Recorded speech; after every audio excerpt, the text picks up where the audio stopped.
Okay, thank you very much for taking out time to discuss alignment of the public budgets with the SDGs. As we all know, the public finance is a formidable source of development finance.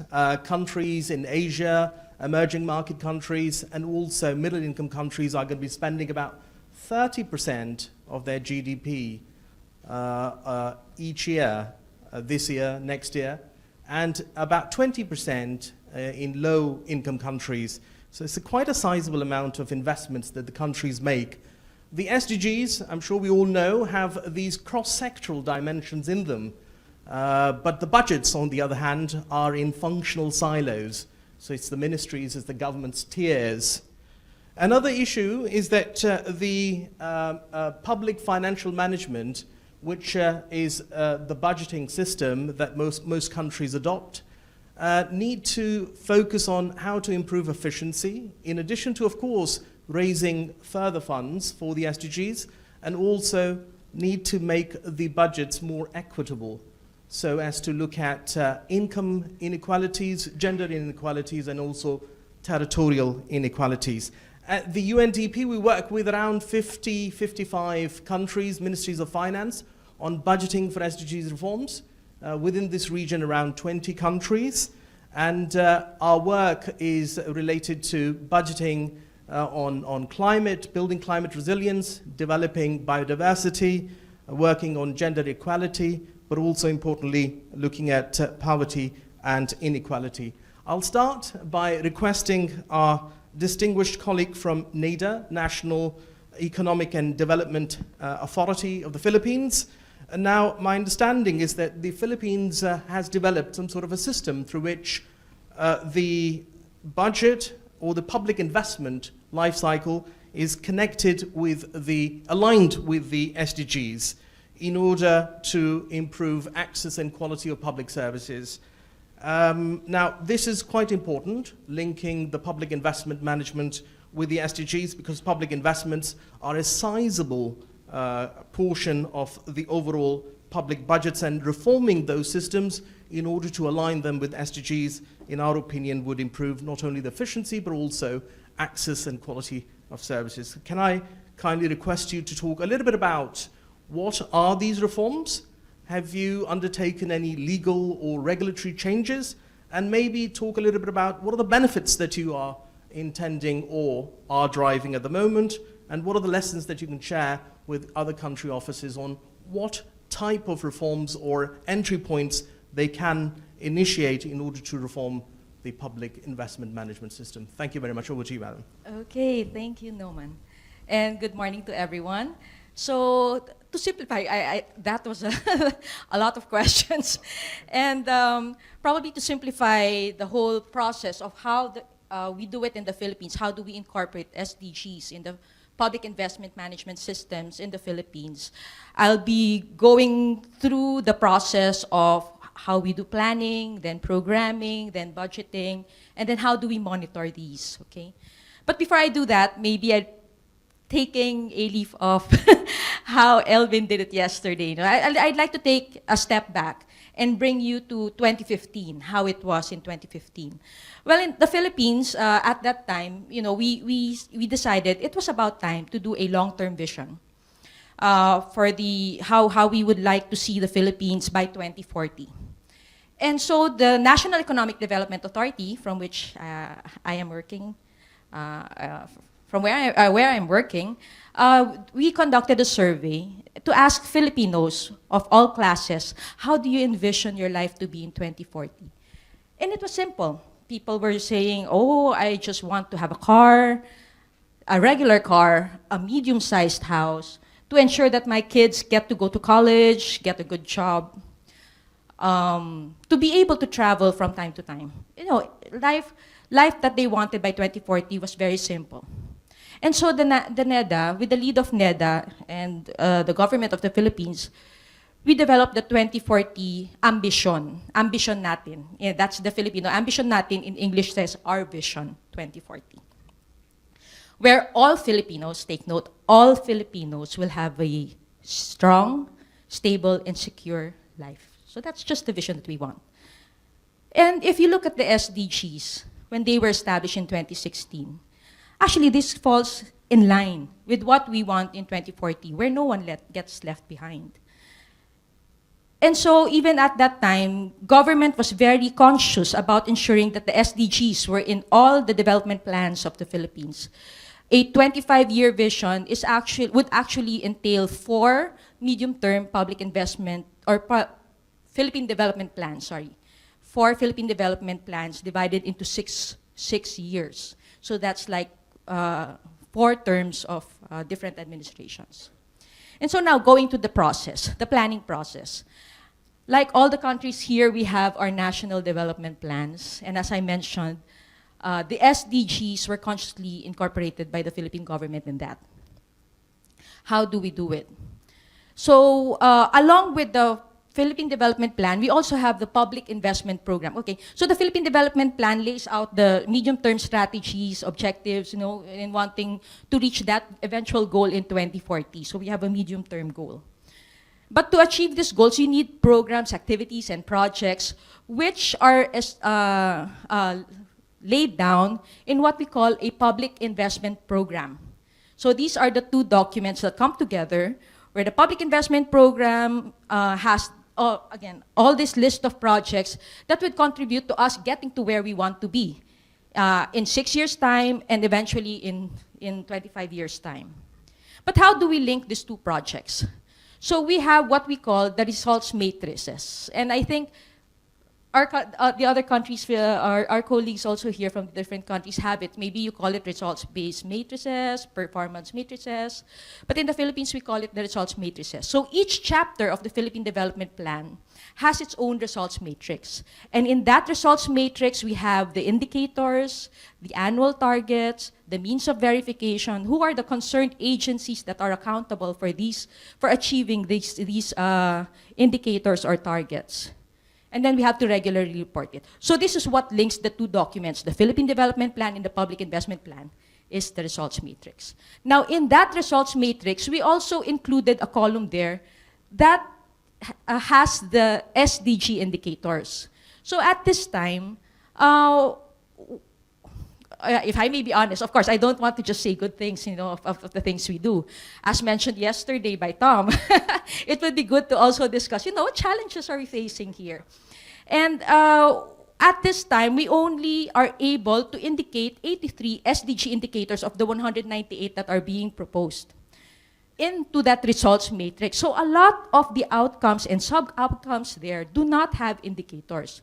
Another concern that we're facing is that when we ask agencies, please tag your programs and projects and how they contribute to the SDGs and the RM indicators, sometimes, they cannot exactly attribute a certain project. So they just indicate, they just keep checking, different indicators, but you cannot really see to which particular indicator do they contribute to, okay? So those are, at least those are in the planning and in the programming stage.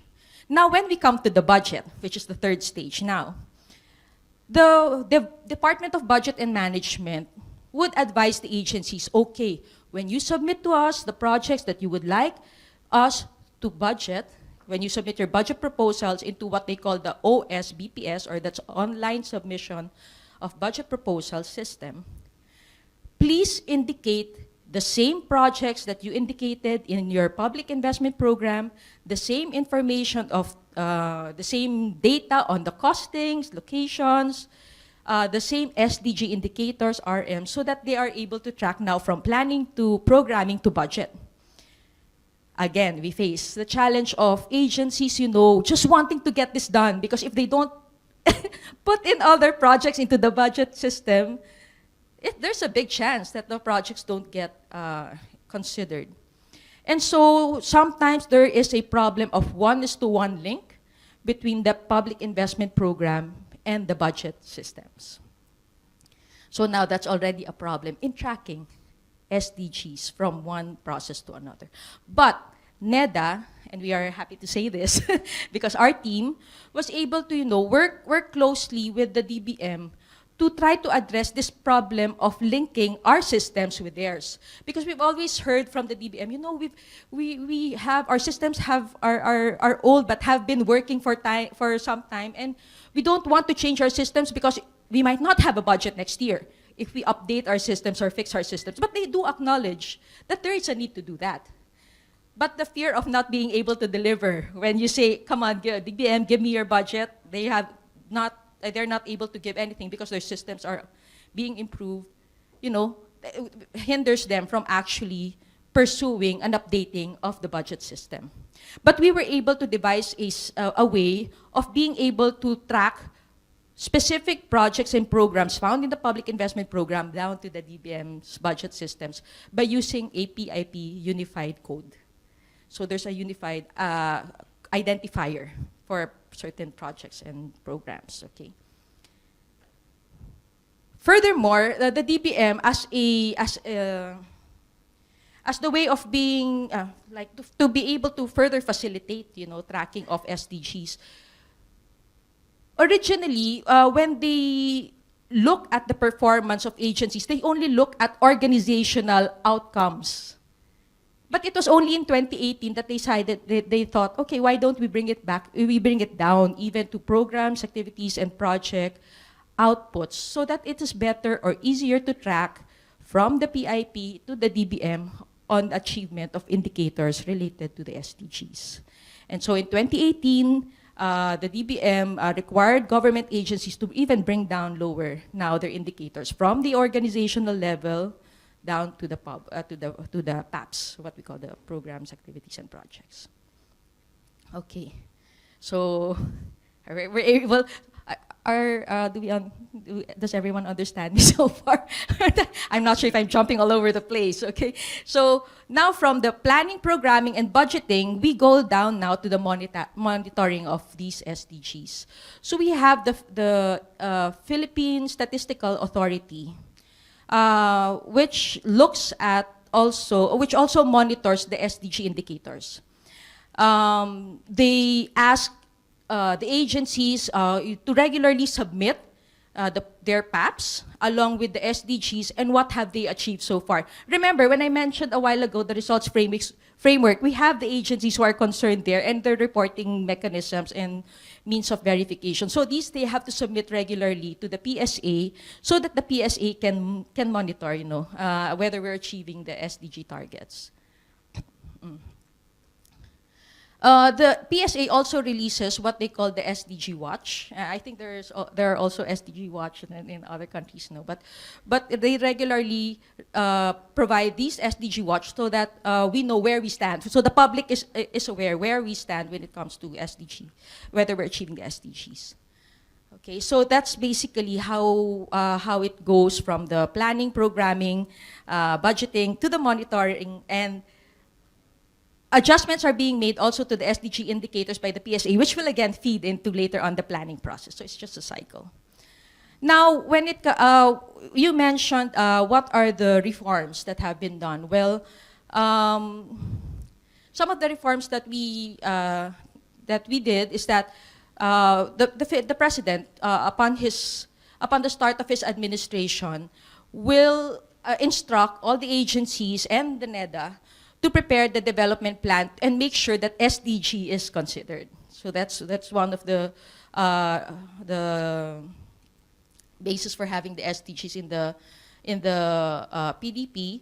And then we also there's also a more recent act where or law where the government requires that 20% of all taxes for alcohol, tobaccos, e-cigarettes will actually be used for the universal health care and to help local governments, you know, deliver on their local SDGs regarding health.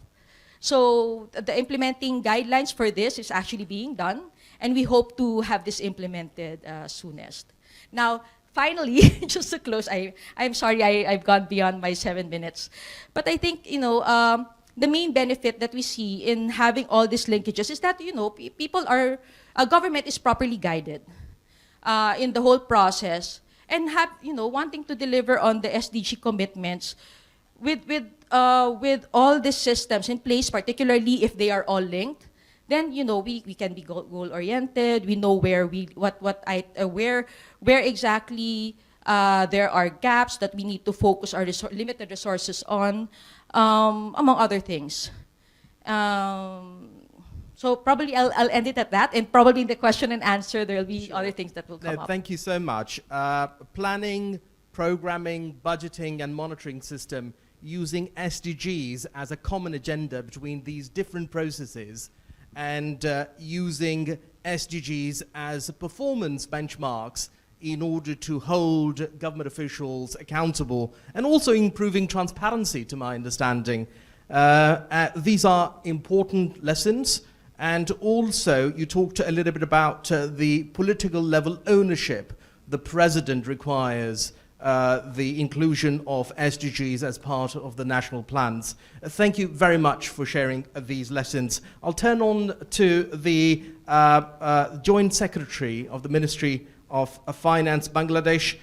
Now, my understanding is that the climate change, which has had a considerable amount of socio-economic challenges, and over the past 2 decades, especially if we see in countries like Afghanistan or Pakistan, even Nepal, Bangladesh, Sri Lanka, we see millions and millions of people that have been affected because of the issues emanating from climate change.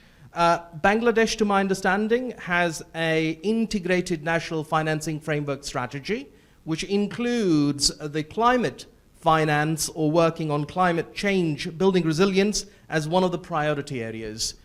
Can I request you to talk a little bit about what are the key reforms in the budgeting for climate change? It's a cross-sectoral issue. And what are the tools and systems, and maybe a little bit about benefits that are being derived in Bangladesh using these systems and processes and governance mechanisms? Thank you very much. Please, over to you. Thanks, Norman. Thank you very much for giving me the floor here, and I'm honored to be here. So, in the very beginning, I like to say, Bangladesh is a climate vulnerable countries like other countries, as Norman mentioned, and to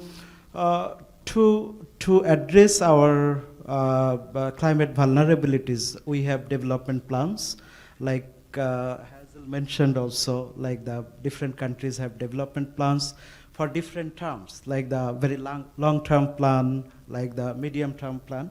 So Bangladesh has very long-term climate goals. So that has been enunciated in the Bangladesh Delta Plan. And we have a perspective plan also. We have 5-year plan. So all these plans have, incorporated the climate goals, climate ambitions of the country. So now come to the point, like all these goals or plans, so how we can take all these into actions. So that is extremely important point. And at this point, I need to mention the budget system, like how we are considering all these climate actions into our budget system. And to tell about our integration of climate change in the budget system, I will highlight 2 issues. Like the first thing is technical aspects, and the second thing is institutional aspects. So firstly, technical aspects. I think my friend from Philippines, like she also mentioned about the taxonomy or criteria of SDG. So when we prepare the climate budget tracking system for Bangladesh, we also face the same situation, like what criteria we will use, and what will be the definition of climate budget or climate relevant allocation or expenditure. At that time, we analyzed the global experiences and the taxonomies or definitions used by EU, OECD, Rio Marker, like all these, and also different countries' experiences. So we have seen like from the global experiences, what we have extracted that the different countries, they have customized the climate definition for climate budget, and they have set the criteria like criteria which is customized to their own system. And in case of Bangladesh, so we have Bangladesh Climate Change Strategy and Action Plan that came into being in 2009, and we have set the programs and sub-programs for climate actions in that document, and we took that document as a you can say like the base point of our of estimating of our climate relevant allocation. So here, like the first technical aspects I like to highlight that the taxonomy or the definitional issue for setting up the criteria. So that is the extremely important point to move on for like climate budget tracking or tagging. So the second thing that is institutional aspect. So like integrating the climate change or SDGs in the budget cycle, and it should be institutionalized. Otherwise, it will be lost because we need to integrate that with the PFM system. So, in Bangladesh, what we have done, we incorporated the climate change in the budget call circular, and this budget call circular is the first step to call upon the other line ministries to submit their budget, to prepare their budget and submit their budget to the Ministry of Finance. So here, what I want to stress that, like using this tool, we can sensitize the line ministries to prepare the budget, to align the budget with climate change or with SDG or with any other themes like gender issues. So I think like this budget call circular can be a basis point to help the line ministries to prepare the budget for any thematic areas. And now after this once the Ministry of Finance will compile the budget, another important thing that is very much important for sustainability issue. So integrating any thematic area with the IPMIS system. So if it is in a budget cycle, it should be at the same time integrated with the integrated financial management information system. Otherwise, it will not be sustainable. And in Bangladesh, we have a migration from 13-digit accounting system to 53-digit accounting system back in 2017-18. And at that time, we prepared a module for climate change tagging. And we integrated that module with the IPMIS system. And now we can generate the automatic report, or you can say using that IPMIS platform. So that is the thing I should stress on for institutional aspects, because we have seen like many countries, they started the climate budget tagging, but it is lost, because it was something like Excel based for a project, under a project, and it's for 2 years, 3 years, but like now it is non-existent. So that's why I'm mentioning here, like we need to integrate these, any system, like the SDG budget tracking or climate budget tracking, gender budget tracking. So all these tracking system should be integrated in the IPMIS system. So now, what is the output of this system? So once we do all this integration, so one output that is okay, so this is something like some report we can generate through the system. So that is the first benefit. But at the same time, the other benefits are there. So what are the other benefits? Like you can consider like the sensitizing the budget planner, because that is extremely important, because like this year Bangladesh did the 6th climate budget report. They started from 2016-17, so now it is 6th report, and we submitted this report to the parliament. So now it is discussed in the parliament, and now they are saying, okay, we are spending like 9% of our budget for climate change. So what is the trend? What we did before? So, and what we will do, since we have a medium-term budget framework, so what we are going to do in future. So in all the budgeting process meetings, so now climate agenda or other thematic agendas are being discussed, you know. So that is very, you can say, like co-benefits from that process. Another issue is like the CSOs. Like now the CSOs, they are also coming up and they are analyzing these reports, and they are also discussing the issues with us, referring all these reports, and since it is in the parliament.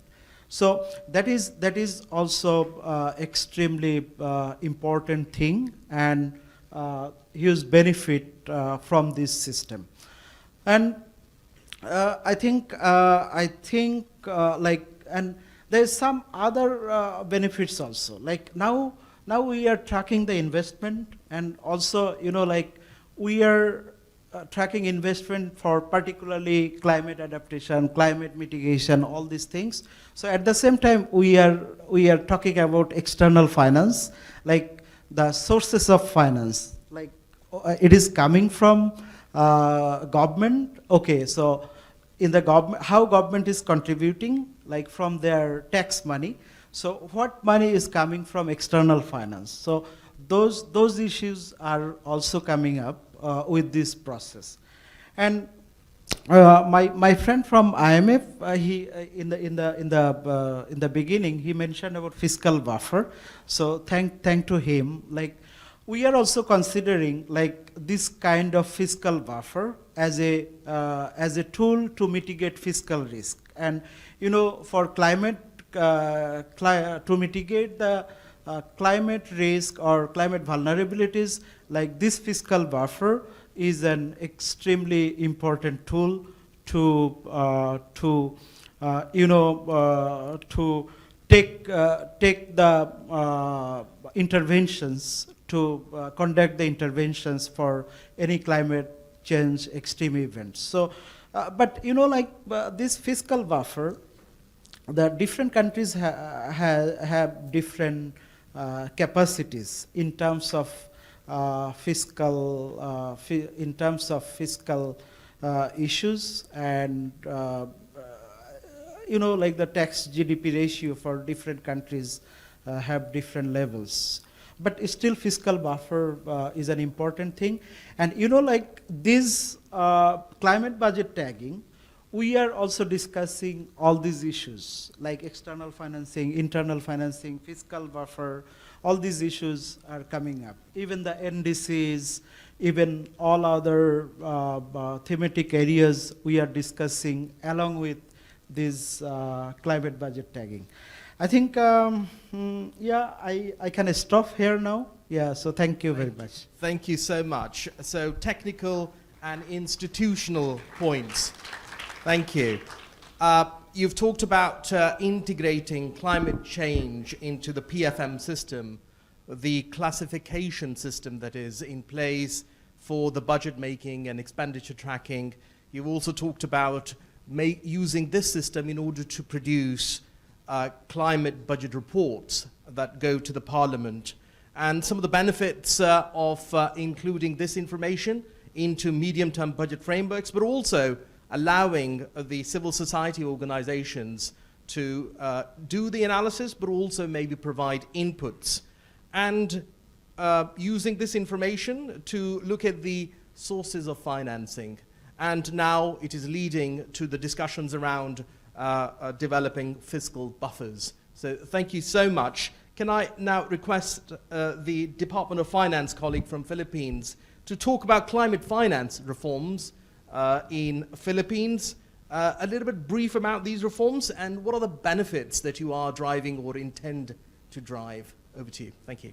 So thank you, Norman, and good morning to everyone. So before I answer your question, let me first give you a brief context on why we prioritize climate change in the country. Actually, it will also explain why we are doing all the reforms that Hazel mentioned earlier a while ago. So I think most of you here knows that the Philippines is an archipelago and that we are located in the Pacific Ring of Fire and the Northwest Basin, making us vulnerable to natural disasters. So for typhoons alone, every year we are experiencing 23 typhoons. Yes. And in fact, we now ranks first in the World Risk Index as the country most vulnerable to natural disasters. So not a really good picture here. So in terms of the numbers, based on a 2014 worldwide air model, the report said that we will be accumulating $3.6 billion in losses, public and private losses to natural disasters. To make the picture worse, the report said that in the next 50 years, we have 40% chance of experiencing losses that will exceed $33 billion and 20% chance of experiencing losses of around $53 billion. So now we know the figures, but right now that figure might be higher given the effects of climate change. So in terms of our climate change requirement, so the mitigation part, this is just for agriculture, water, and transport alone. It's around $4.6 billion already from 2015 to 2030, and this does not include the attribution on how we will accomplish our nationally determined contributions of 75% greenhouse gas emissions reductions and avoidance. This does not also consider the fact that we are only contributing 0.3% of the total greenhouse gas emissions around the world. So the burden is really so much for us right now. So also in terms of our adaptation needs, it will still be added to the figures I mentioned earlier because we're currently preparing our national adaptation plan. So what did we do, or how we mobilize our resources to fund all those requirements I mentioned, or how do we make somehow a good picture out of those? So for disasters, in 2015, we developed our disaster risk financing and insurance strategy. So somehow this is a result of the super typhoon Yolanda that we experienced in 2013, which took so many lives.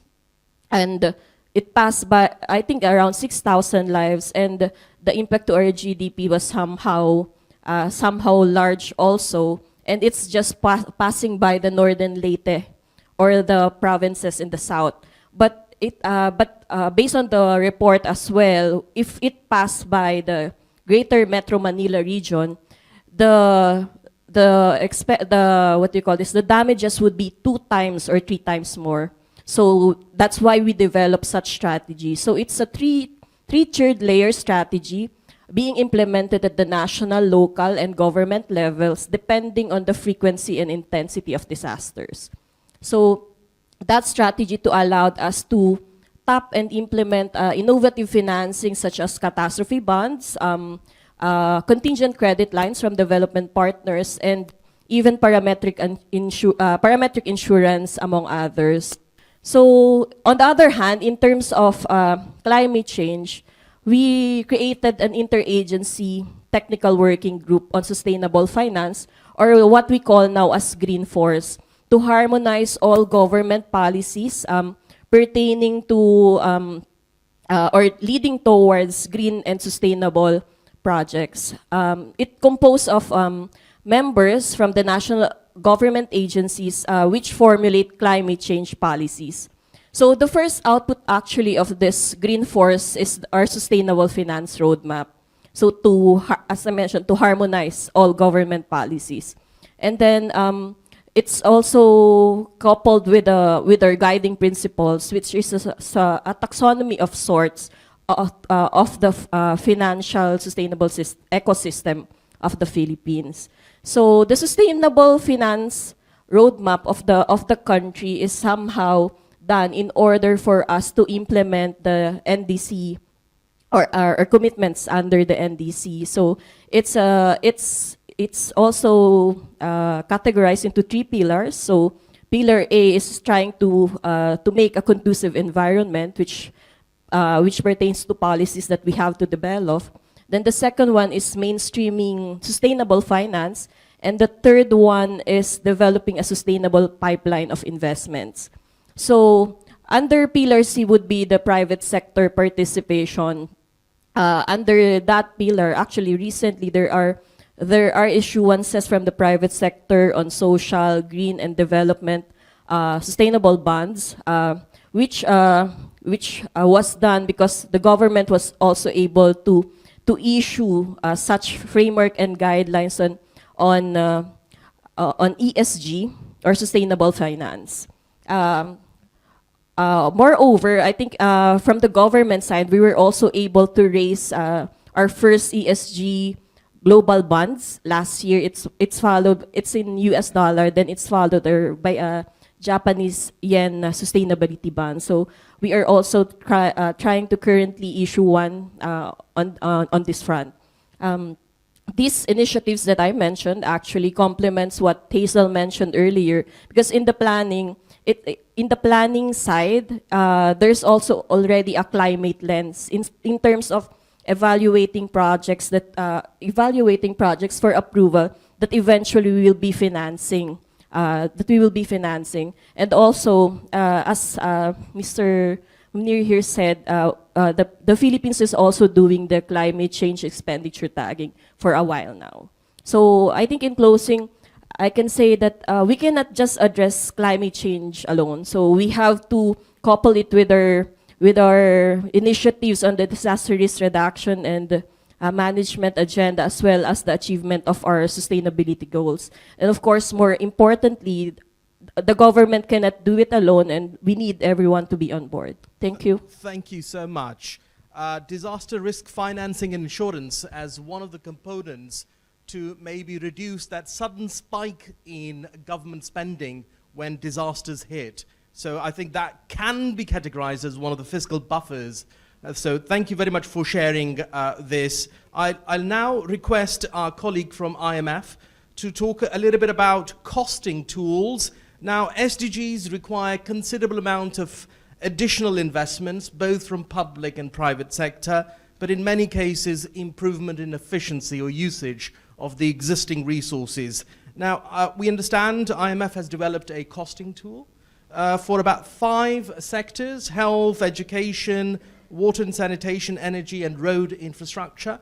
And also, there is now an online tool which takes these costs and also the macro variables and the SDG outcomes and presents a sort of an online system through which choices and options can be included in order to see their results.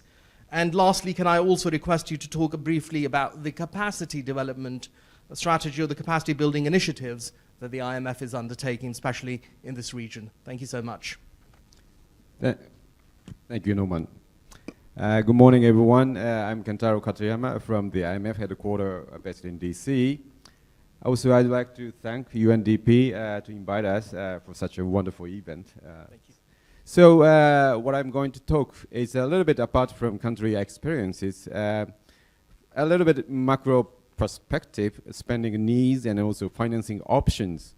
And later I will touch upon the CD capacity development, also technical assistance activity in the region, and then also not only Asian-Pacific region, but SDG related activities as a whole. So I prepare slides, but only 3 slides because Norman is quite strict. So first, let me explain a little bit on how much we should spend more in order to reach the SDGs. IMF has a model to calculate the additional spending needs on 5 sectors, as just Norman mentioned: water, education, health, and infrastructure and electricities.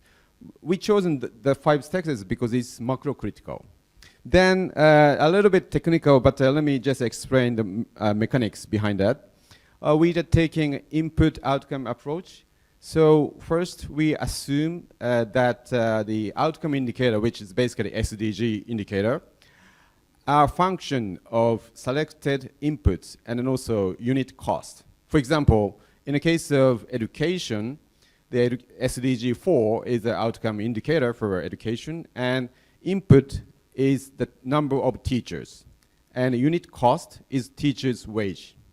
So then we have to set the reference level, which is coming from the high performers in the peer countries, depending on the income level, then to calculate the spending needs to reach the kind of the reference level. So then we are having some spending needs in the 5 sectors.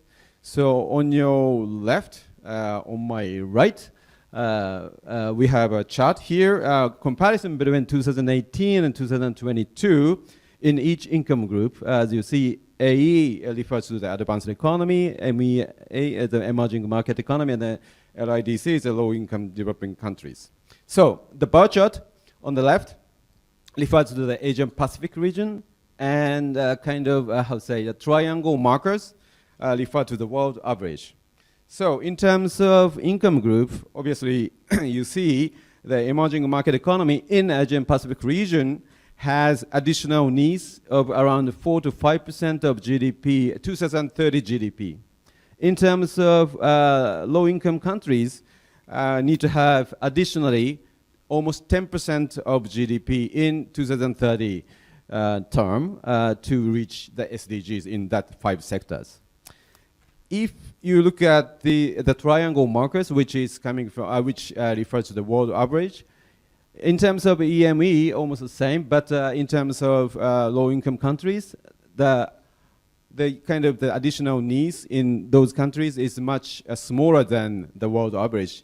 This is coming from the African, South African nation, for example. They have almost 20% of GDP is needed to reach the SDGs in terms of spending. So then if you look at the kind of comparison between 2018 and 2022, the recent updates suggested that the moderate rise in spending needs for both EME and then also low-income countries compared to the pre-pandemic level, it's quite a slight, you might see. Obviously, this David, this morning, he explained a lot, but the pandemic and then also Russia's war in Ukraine have led to such kind of changes because most of the countries now facing a serious challenge compared to the pre-pandemic level. On your right, we have the sector breakdown of spending needs. Maybe a little bit too small to look, but the main message here is that both low-income countries and also emerging market economy are expected to spend equally on human capital and physical capital. Health and education refer to the human capital. Electricity and water and infrastructure road refer to the physical capital. So almost 50-50. So you have to allocate the resources into the human capital and the physical capital equally. This is a takeaway from this model. Then the second slide is now showing the spending needs, financing options. So even though the size of the spending needs in low-income countries are a little bit smaller than the world average, as I told, but now deteriorating situation makes ambitious SDG timeline even more daunting. So then on your left, meeting the challenges, obviously requiring domestic reforms. Very ambitious domestic reform is needed. The focus should be on the following areas. First, the boosting economic growth through the structural reforms and also improving the efficiency of spending. The second, again, the domestic revenue mobilization should be enhanced to increase tax to GDP ratio, just my friend from Bangladesh mentioned. Also, which obviously comes from the comprehensive tax policy also tax administration reforms. Yesterday, many of country representatives also touched upon this issue of tax to GDP ratio. Also, third, we need to attract more private financing for developing countries. So this is the main topic of the yesterday's discussion. And then we discussed about improvement of the business environment, strengthening the institution. Also, someone touched upon the new initiative, and then also collaboration between financial sector and developing sectors. So a lot of things to do, but we already know it. Then, on the bottom, also donor community could further collaborate to help fill the remaining gap. UN has some target for the ODA of 0.7% of GNI, but now, because of COVID and because of other crises, just 0.3% has been achieved. So the additional external financing from developing partners would be enhanced. Would need to be accelerated. So on your right, we have some models and a result. IMF did an in-depth analysis for 4 countries, including Rwanda, Nigeria, Cambodia, and Pakistan.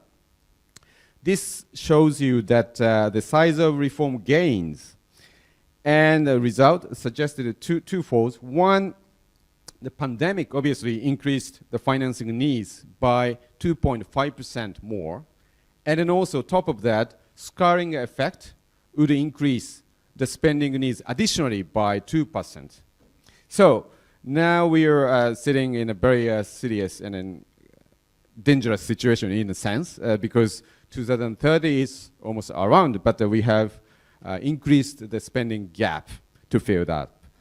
The second, such kind of reform could be implemented, but still we have a gap. So if you look at on the very right on the chart, so such kind of reform could cover only up to half of the needs. So again, the sustained and the increased support is still critical.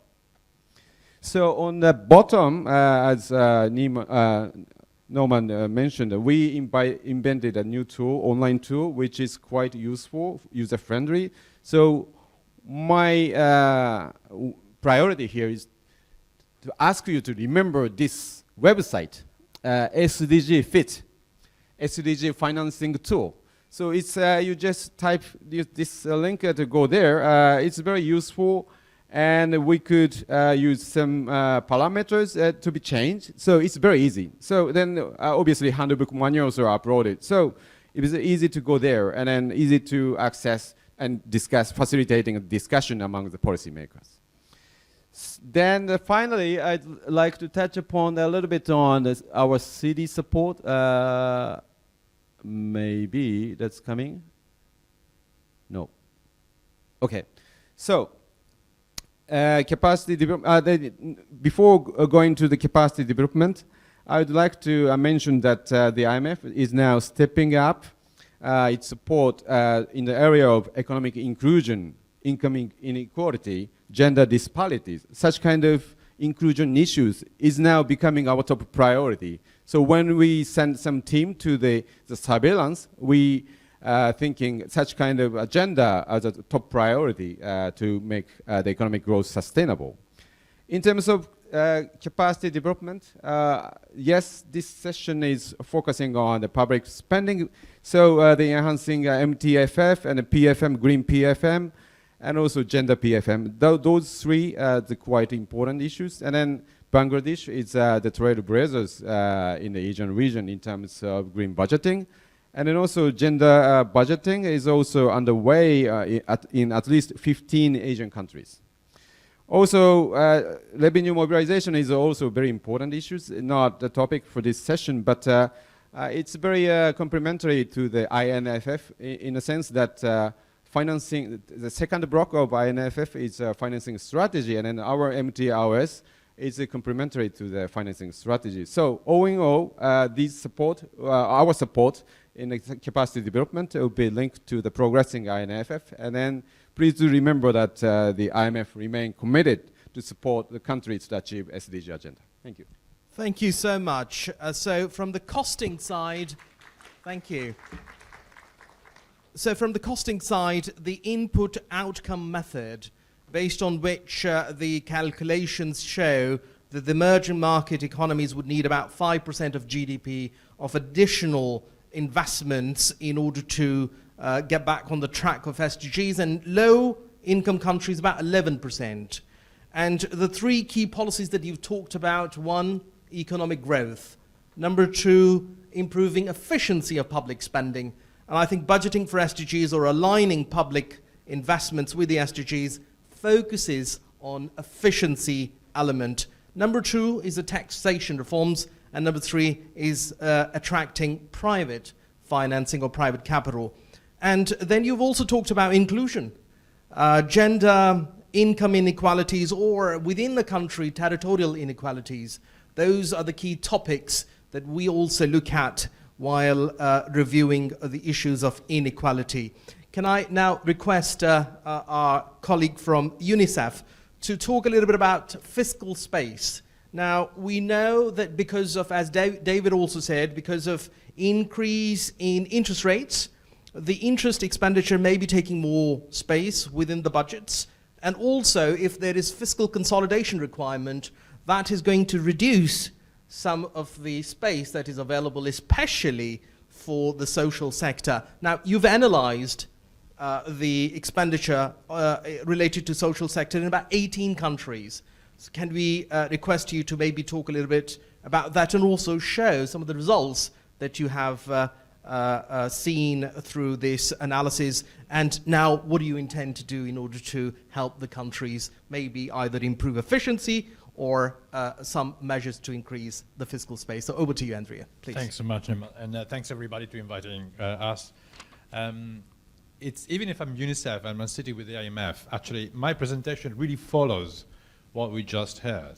So, and sometimes people wonder why UNICEF is speaking about public finance.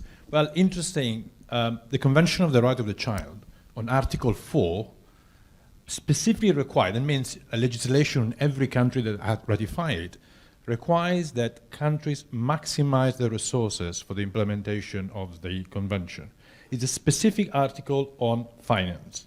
It's one of the few conventions on human rights that have a specific requirements on public finance. So this is why in UNICEF we work on education, health, we work with children. Actually, there are a group of economists looking at, with governments, to see if this is happening. So it's not just any amount of money for education, health, and etc., but it's the maximization of available resources. It's very interesting word. So this is why I'm here.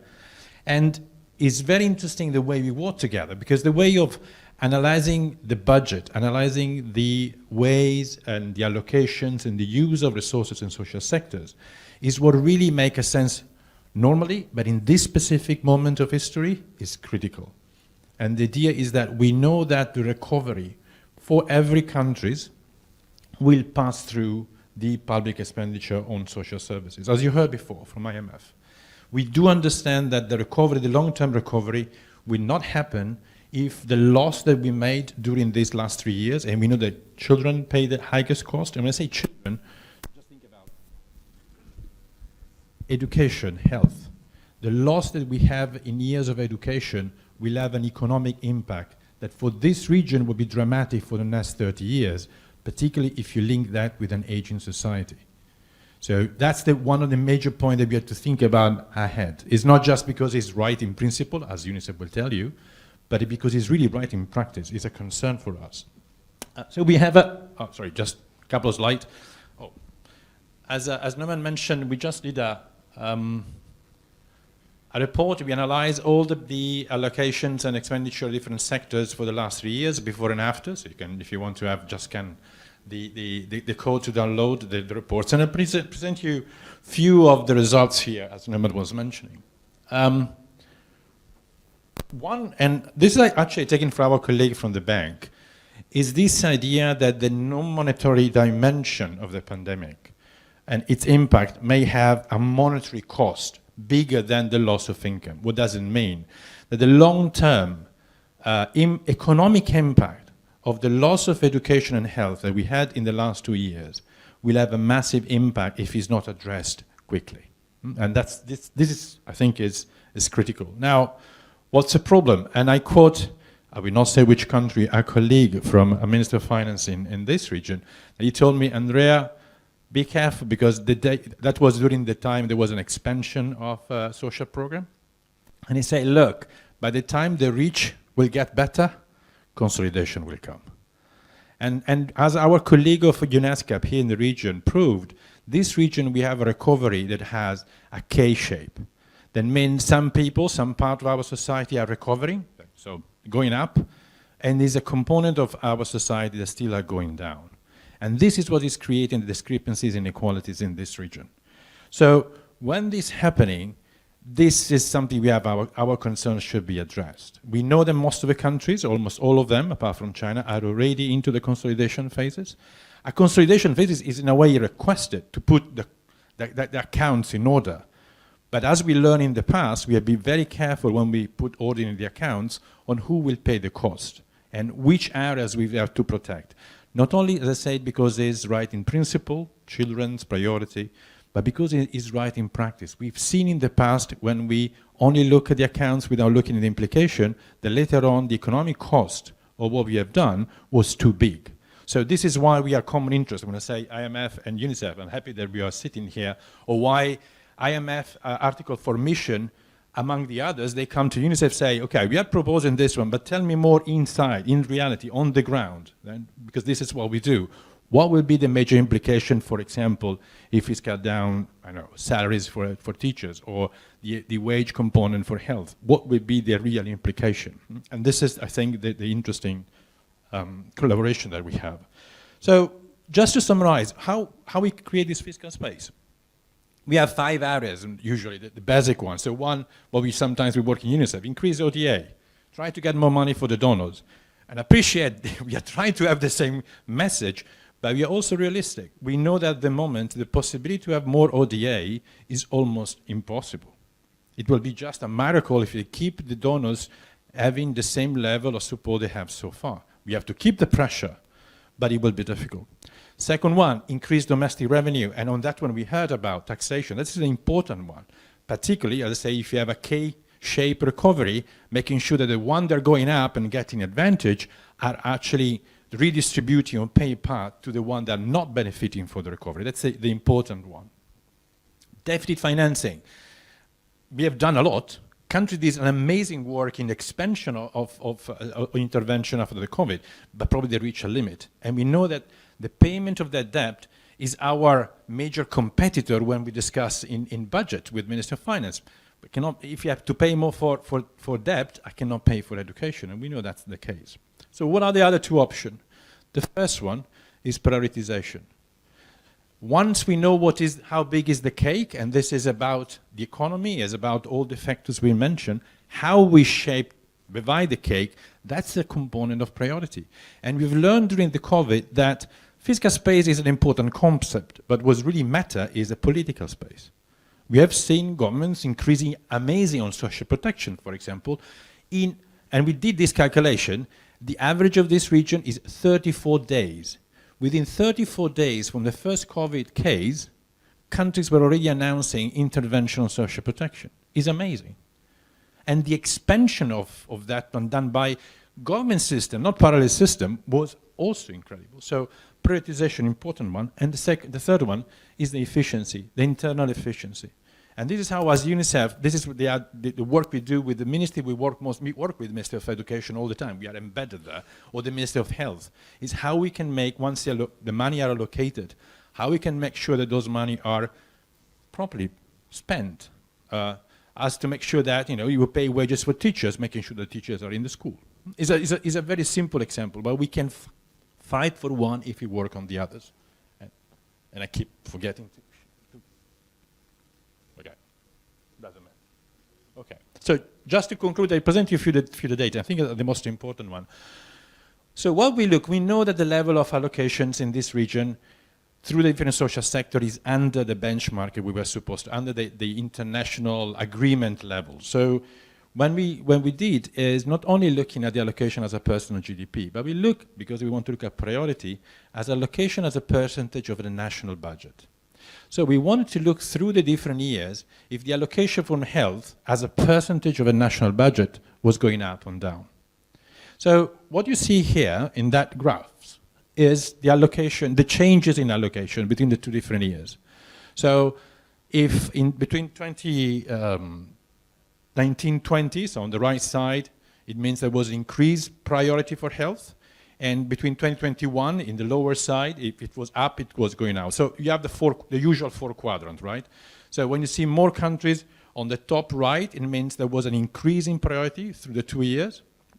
And in the case of health, this is what you see. Many countries increase the level of the percentage of health as a percentage of the national budget. And the diagonal means that the result is positive. So in generally speaking, we had an increase of priority for health. And we know that. That was vaccines. That was major areas. This graph doesn't tell you how the composition of that increased expenditure was. Because in reality, it was increased priority, but for COVID only. And that has a huge cost on all the other services on health. As we have seen, for example, the increasing number of what we call the zero dose. Children that haven't received a single vaccine, not COVID, all the other vaccines, has increased in the last 2 years, despite all the efforts. But generally speaking, an increased interest on health. When we look at social protection, that's a little more interesting because what you see here is more on the right quadrants, right? The lower quadrant. That means we had an increase at the beginning and then a decrease. And even before the consolidation, many programs, we had this big improvement and then was going down. And that's a challenge, or in a way it is understandable. What is important that we don't go worse than we were before. So still the average is more or less on the zero. So we had an increase because of the emergency and went down. But what was surprising for us is the last one, if it works. Suspense and not working. Okay. That was too fast. Is there any way, can you just... Can we go back? Previous slide, please. Look. Yes. Thank you. When you look at education was negative. Education was on the first quadrant. What does it mean? That remember, we are measuring on that dot. Education as a percentage of national budget, it was going down 1920 and it was going additionally down 2021. So that means we are deprioritizing education. And we know that the major cost of the COVID was on education, was on the closing of schools. So here we do have a major problems. The problem is despite all the financial constraint that we had, I'm not talking about the amount, I'm not even talking about the cost. We've done the same simulation understanding how big is the cost. But here what we are seeing is that on average in the region, education is getting worse and worse. Now, that's from a pure economic and investment point of view, that is suicidal. Because again, if we are not keeping the investment now, particularly on primary level, not talking about tertiary education, primary and secondary level of education, by 2035, by 2045, we will not have the capacity to support all the costs that we will have in 30 years. And remember, we are talking about the fastest aging region in the world. And you need to improve the productivity of each of the child, because if a child is 5 now, by the time he's 35, he or she will have to support the double of people that people have to support now. We have to double the efficiency. And we know that the return of investment is decreasing by the age, just remember Heckman. We are missing an important moment now. So purely financially, economically, we need to understand and to make this calculation, not just with the balance, but thinking about 35 years, and that's it. And almost the conclusion on those one. Next slide, please. So this is the most important one. Work with the sectors, work together with financial sustainability and working with long-term impact. Thanks so much, Roman. Thank you very much. Really grateful. Thank you, and really grateful. Fast aging population and loss of investment on health and education can have lasting impact, and hence that would be a priority area to work, especially in this region. And you've talked about improving efficiency, i.e. looking at governance systems or even policies that can reallocate resources from low priority to high priority, from low outcome generating to high outcome generating areas. So maybe focus or invest on what we call multiplier effects on priority SDGs. So health, social protection, and education. Now, we don't have much time left, so can I maybe request or just one question? I apologize. I wanted to, allow more time. But I've actually seen that hand first. Okay, maybe I've been given more time, so we'll take 3 questions. Very generous, Tom. Thank you very much. Sir, please, over to you. Good morning. My name is Humair. I'm Additional Secretary, Minister of Economic Affairs, Government of Pakistan. First of all, excellent presentations. I think some of the best presentations during this entire 2 days. I learned a lot. We have talked about, during this session, we have talked about the, the funding gap, the amount that is being spent. I mean, of course, we've talked about the measures that are being taken to streamline spending on SDG into the main budget system. We've talked about the amount of spending that is being done on the SDGs and the funding gap as well. I think what is of equal importance and what also requires a lot of emphasis is the quality of money that is being spent on achieving the SDGs. To what extent they're actually contributing to achieving the SDGs. Now, how that happens, that efficiency is determined by the efficiency of your delivery mechanism. When I talk about the delivery mechanism, I'm talking about the governance mechanism, the civil service, the government systems, which ensure translation of the money that you're spending into benefits for the people.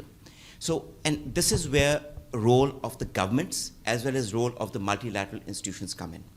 To what extent are the governments in, let's say, developing countries spending money on improving the governance mechanism, the civil service reforms? In my opinion, the governments do spend money, but in a piecemeal way. They touch upon things that are easy to spend on, like capacity building, training, but not exactly the restructuring of the civil service. That is a more long-term permanent measure that requires years and years and a lot of political buy-in. Now, that civil service reforms is not exactly a very populist thing. So it's not often, it's done in piecemeals, but it's not persevered with. So that is one thing that requires to be done. The restructuring, when you talk about governance mechanism, administration mechanism, it requires to be done wholesome, holistically, over a longer period of time. Now, that is one component. The other component is that the multilateral agencies also, to what extent they are working effectively with the governments, to what extent they're working with the governments for this. Now, when they see, I'm just going to conclude, when they see that, when they also see that this is a difficult process, so sometimes the focus shifts. The focus happens to be on piecemeal approach, holding capacity building, training sessions, this, that, but not on the wholesome civil service reforms. So both the governments and the multilateral agencies need to work together in order to ensure concerted, persevered efforts towards restructuring where required, in order to achieve an efficient delivery mechanism and in order to ensure that whatever money is being spent actually goes into achievement of the SDGs. Thank you. That's a very important conclusion. Public administration reforms or civil service reforms, they are linchpin of improving governance in the system. I couldn't understand, sir, who was this question directed to specifically? Just a comment. Excuse me? Yeah. Brilliant. Thank you very much. Yeah. Over to you. Good morning. I'm Mahesh Bhattrai from the National Planning Commission of Nepal. My question goes to Ms. Hazil Aris from Philippines. Well, you explained in detail about SDG internalization in your planning, programming, budgeting, and monitoring. That's good. During the implementation phase, do you just track the SDG-friendly budget after allocation of resources in different projects or programs, or you encourage line agencies to propose SDG-friendly programs in advance? Do you encourage, do you encourage line agencies to propose SDG-friendly programs, or just it's a kind of tracking how much amount has been allocated to particular SDG? And partially this question goes to my colleague from Bangladesh, Mr. Saik. In your case also, you just explained climate budgeting. What's the case in Bangladesh? Because I'm just asking you because we have already also introduced gender budget, climate budget, a proper budget. But the reality in Nepal is that we are not being able to encourage our line agencies to propose SDG friendly or climate friendly budget in advance. Just we are tracking how much budget has been allocated or being spending. So my question goes to friends from Philippines and Bangladesh: how you encourage line agencies to propose SDG friendly budget or climate friendly budget? Thank you very much. So is it just information, or do you use this information to incentivize better allocations? Yes, thank you so much for the question. Actually, for national government, for government agencies, when I said that we do the planning document, we prepare the planning document, this is really in coordination with all concerned agencies. And at the very start, as I mentioned, given the President's instruction to incorporate SDGs in your planning documents. I'm sorry, I only mentioned the National Development Planning document, but actually we also have sectoral master plans. And these are usually developed by the line agencies that are concerned, and they have also incorporated the SDGs at the very start. So it's not just monitoring, the SDG indicators. Well, of course, in incorporating the SDGs into their sectoral plans, they also have to come up with indicators and report on them.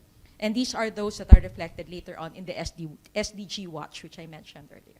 Thank you very much. So not only information, it is actually, this information is used for better planning and maybe later on better budgeting. Joint Secretary.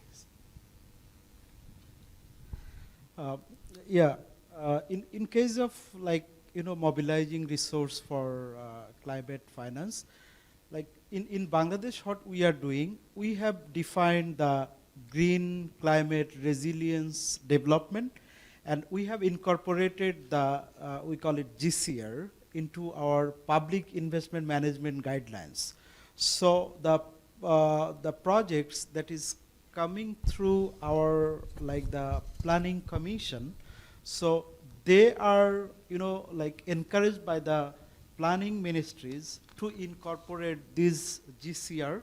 So in this way, the ministries who are submitting the projects to the body for approval, the projects like highest level, so they are incorporating the GCR and vice versa, because they know we have the particular definition for green climate resilience development.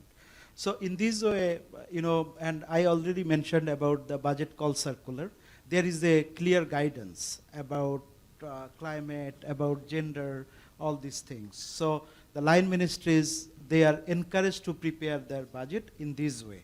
And since it is a medium-term budget framework process, so there is a couple of times in every fiscal year